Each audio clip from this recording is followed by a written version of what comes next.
So this is something I think most of us can relate to. You get a bill after a doctor's appointment and they're just shocked at the cost. Yeah, way bigger of a number than you thought. But one man in Parker thinks the cost of his bill is because it was a telehealth appointment instead of an in-person one. So he contacted Denver 7's Colette Bordelon. She has his story.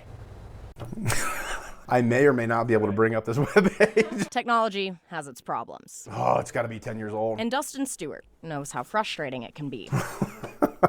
How could this be only unique to me? A question he asks about both his slow computer and a bill he got from his doctor. This was actually just frankly, it was like a meet and greet and to go over my medical history with my new primary care doctor. Originally, he was scheduled for an in-person appointment, but was exposed to COVID and called to reschedule. I had an in-office visit. I expected an in-office visit. I expected to be billed as an in-office visit. Pretty simple. Instead, the office recommended he book a telehealth appointment. I have an in-office copay of, I believe it's a $20 copay, and so that was what I expected to have, being that that's what I was, going to pay had I come in office. But when he got his bill, it was just over $300. I laughed because I thought, oh, well, that's there must be a mistake. My doctor's a great doctor, but that would equate to around $600 and some odd an hour worth of a telephone call. He called his insurance company, doctor's office, and their billing services to try and find out what happened. He was told the bill was right, and it's based off of what the doctor's office sends to them. Stewart decided to do a payment plan instead of paying outright. Because I still don't feel that this was billed out correctly.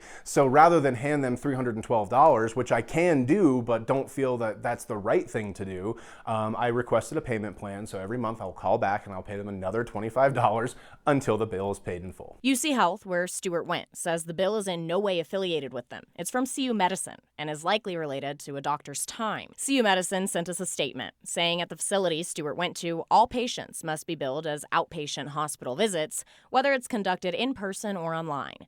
They added that health insurance benefits vary by service and location, but were not able to address any specific patient concerns, saying it would violate HIPAA laws. But Stewart is left wondering how many other people have had similar problems since the pandemic made telehealth a common practice. I can only imagine that I must be a fraction of the population this has happened to.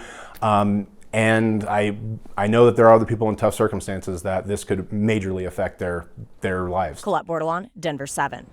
Now, even though the bill is not from UC Health, when we spoke with them, they told us about a price transparency list that can be found on their website. It shows a patient in advance how much certain procedures will cost.